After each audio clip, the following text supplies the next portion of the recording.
you spend any time in the fishing industry, you quickly realize that it's a big, huge family. And what affects one of us affects all of us. Welcome to the Woman Angler and Adventurer podcast, inspiring real women with a passion for fishing and the outdoors to go get their adventure on. Now, here's your fearless host, Angie Scott. Hey, welcome to the special episode of the Woman Angler and Adventurer podcast. This week, I'm going to tell you about a brand new website that just launched last week, and you're going to want to go check it out. It's called fishforeachother.com, and in a nutshell, this website serves as a centralized hub providing a way for people to support members of the fishing industry affected by COVID-19 and deliver ongoing fishing-related news and content. Thousands of people who make a living in the recreational fishing industry, from guides to small business, mom and pop tackle shops, to so many other facets of the industry, are in grave danger right now, and we want to see those businesses still in business once we get on the other side of this thing. So I'm going to let the guy behind the company and the website, Ryan Chuckle from Gunpowder Inc., tell you more. So let's just jump right in.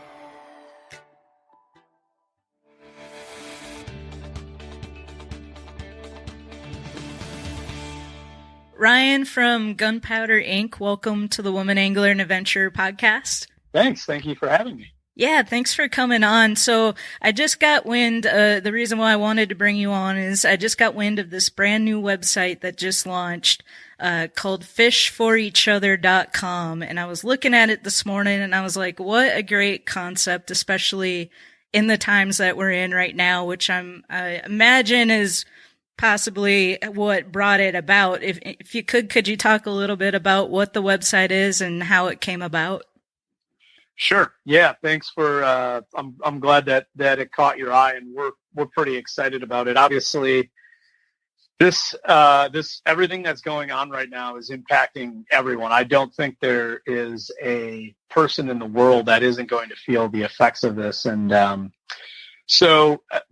present company included. So I have a marketing agency, and a lot of our clients are in the fishing industry, in the outdoors industry, and it's a category that I have a personal passion for, and something that I've spent 20 years in the business trying to build up a book of business doing something that I love. And so it's just, I guess what it comes down to is when there's a threat, it's like you kind of protect the ones that you love. And so your family comes first, obviously, and your friends and the people that surround you in your community. And then the business community, if you spend any time in the fishing industry, you quickly realize that it's a big, huge family. And what affects one of us affects all of us. And the first things we started hearing as the realities of this situation came to light were the plight of a lot of the guides that depend on spring business, that were losing bookings. And those bookings aren't just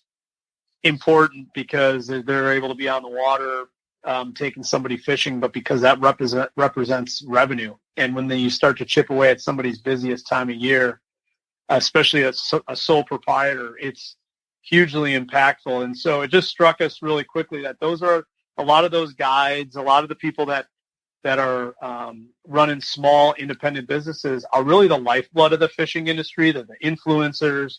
They're the folks that people depend on. And, we just started thinking, what could we possibly do to help?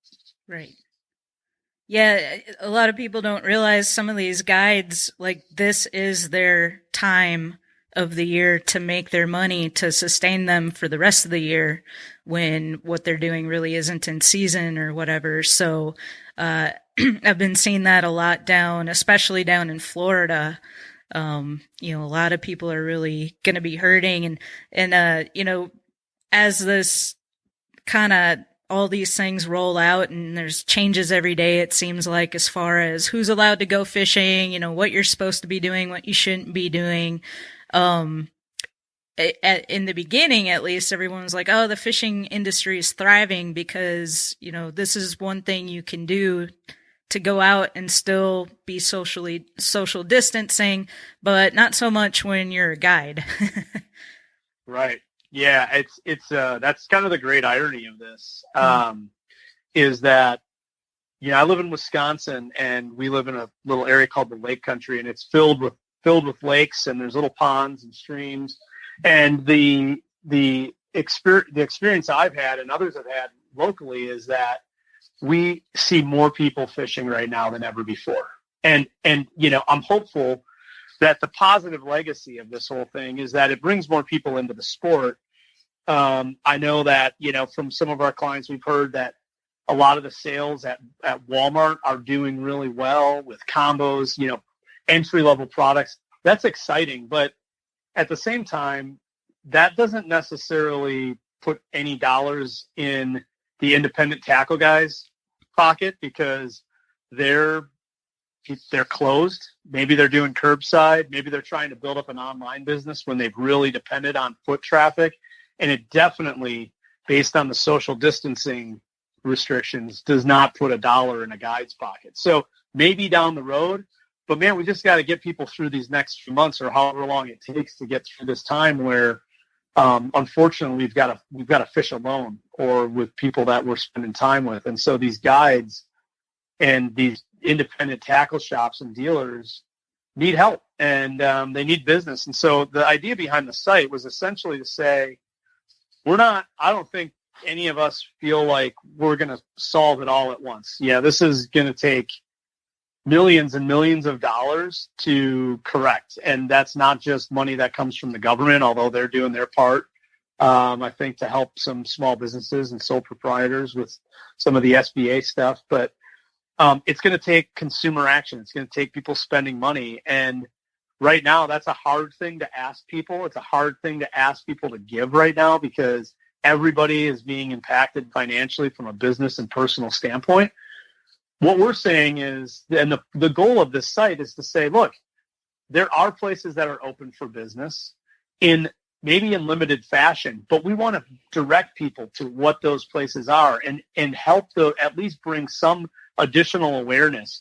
So even if it's a small tackle shop in Missouri, but they're selling online, go there, go online. If you're going to buy some stuff anyway, buy from them. And so we're just trying to direct people to those things. And then also, rather than create a fund and try to do something on our own, we said, listen, let's just bring all of the efforts together in one place. So there's some things from Post Fly Box. They've got a Save Our Season campaign. That's something that's focused on mostly on fly fishing guides. So it's not all encompassing, but you know what? They're doing something. There's real money behind it, and we want to bring it to light. There's also another effort that's being put on by the Florida Keys Guide Association. The Keys are basically shut down. Mm-hmm. And so they've got their own fundraising effort. Again, our site, Fish for Each Other, is just about bringing that forward so that if people say, hey, I fish the Keys, I want those guides to be there when I want to go again next time, because that's really the way that I go and fish there. They know about it, and they've got a way to support it. Yeah, that's such a great idea and so needed right now in a time like this. What other kinds of resources could people expect to find going to fishforeachother.com? So the other things that we have there are we kind of are curating news. So I'm not going to go as far to say as it's definitive, because we basically got people that are from our team sort of volunteering time and taking time away from our day job to curate it. But we're trying to be thoughtful about finding news related to fishing during these times around regulations. There's certain states that have waived license fees for the year. There's certain states that are closing boat ramps and parks. There's others that are keeping them open, in fact, promoting for people to fish safely during this time. And so we think it's really important. From billion-dollar ad budgets and arena naming rights to tens of thousands of retail locations, big wireless providers spend big to appear like they're your only option. How do they afford it all? That big bill you get at the end of every month. Mint Mobile had a different idea. Instead of brick and mortar overhead, Mint Mobile is online only. What does that mean for you? a whole lot of savings because wireless plans from Mint Mobile start at just $15 a month. That's unlimited talk, text, and data for just $15 a month. You'll save enough that you can get a brand new rod and reel for the upcoming season. For anyone who just hates their phone bill, Mint Mobile offers premium wireless for just $15 a month. All plans come with unlimited talk, text, and high-speed data delivered on the nation's largest 5G network. You can use your own phone with any Mint Mobile plan, and you can even keep your same phone number along with all of your existing contacts. By going online only and eliminating traditional costs of retail, Mint Mobile passes significant savings on to you. Switch to Mint Mobile and get premium wireless service starting at just $15 a month. To get your new wireless plan for just $15 a month and get the plan shipped to your door for free, go to mintmobile.com/waypoint. That's mintmobile.com/waypoint.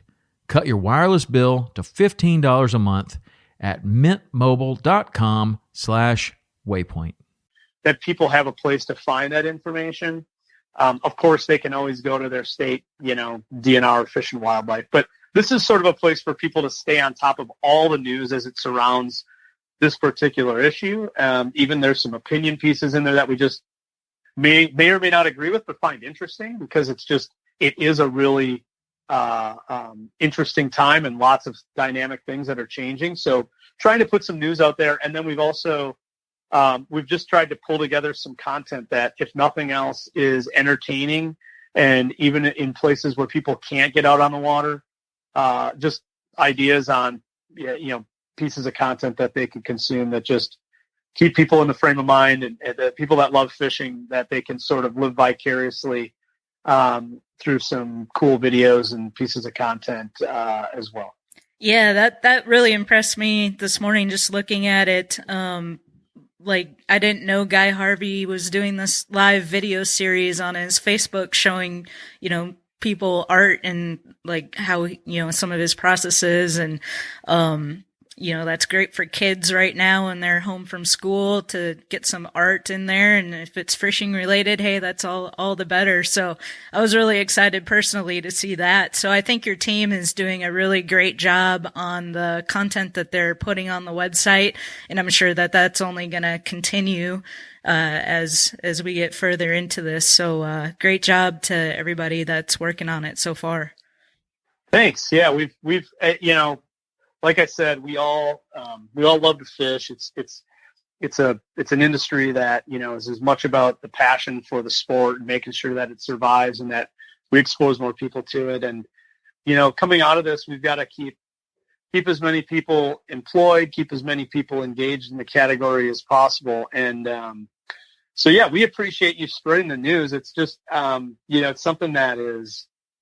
We hope kind of catches on and gives more people an opportunity to engage and to support the industry. The other thing that I want to point out is we've actually got a form on the website. So if you know of anybody that's in your area that is a guide that wants to share their services and be listed on the site, or a local tackle shop that's doing curbside or delivery or is selling online and wants to promote it, go fill out the form and we will put it on the site. And we've got a pretty decent amount of those right now, but anybody that, is listening, or anybody that, has suggestions, we're happy to put it on there. It's really about, we're not trying to be selective. We're trying to support anybody that is willing to come forward. Awesome. So once we get through all this, hopefully it's sooner than later, but time will tell. No one, I don't think, really knows exactly just yet. But do you have a long-term vision for the site? Is it going to continue on even after all this mess is behind us? I don't know. That's a great question. I'd love if it didn't need to. Right. But we didn't really go into this with a real long-term business approach. We're not trying to be, we're not really trying to make this website something that we want to monetize or turn into something that is really anything more than trying to support the industry. I think there's going to be a long period of recovery from this. And so I don't think, even though the threat may go away, that the effects will be it will be over. So I envision keeping this alive as long as we feel like it can help. And if there's a way for it to live on even beyond this current pandemic, that it can somehow become a way for us to help the fishing industry, even in, smaller issues or geographic issues like storm relief or hurricane relief. There are tons of people doing good in the fishing industry.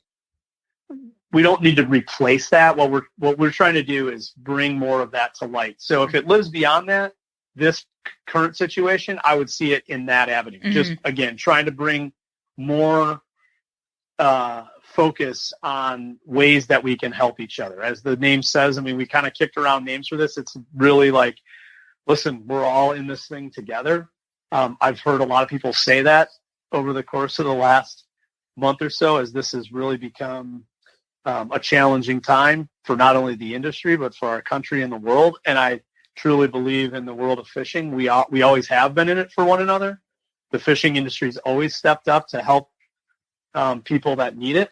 And if this site just becomes a way to celebrate that long term, I guess I would view that as a win. Yeah, I agree. That's awesome. So what are like two of the most important things people out there listening could do to help spread the word? And I guess, if they have the means monetarily, just visiting the site and checking out the resources and supporting local shops and that sort of thing? Yeah, I think it comes down to if somebody has the ability to give to one of these funds financially, fantastic. Otherwise, there are, if you're going to, and I'm not telling people where to spend their dollars. It's not, everybody from the biggest global retailers down to the smallest shop is hurting, but, be thoughtful about it. And if you're going to buy stuff anyway, maybe do it now because, people are, nobody's manufacturing, nobody's open. It's just a time that every dollar that goes into the category helps. And so it might seem silly, but I was just looking through online. There's a shop that is selling flies online. And I'm like, man, I'm just going to stock up on a few because A, you can never have too many. And B, it's a good time to do it. And I'd love to give these guys some support because it's a small fly shop that's not doing a $1 worth of brick and mortar business. Yeah, they've got no people walking in their store. So if I can spend a couple bucks, keeping those guys afloat, then I know that the next time I go fish over there, they're more likely to be open. I depend on them when I go fishing over there. I love going there. It's part of my experience. And if I can somehow put a couple dollars into their pocket to hopefully provide a little insurance that they may still be there the next time I go, I feel like that's me doing my part. So people can do that, or else look at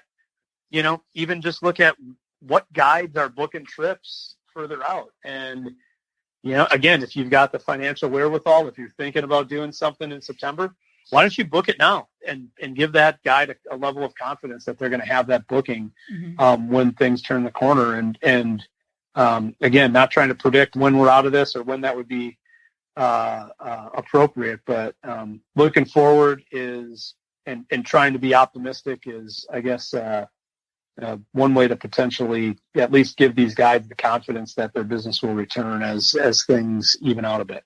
Yeah. There's a lot of fear right now and people in uncertainty. So anything I think would help. So I really appreciate what you guys are doing and creating this site. I think it's going to be a great resource for people. So really encourage everybody to go check it out. And even if you're just taking in the for fun kind of entertaining content, it's definitely worth a visit. And if you're able to, help out and spread the word.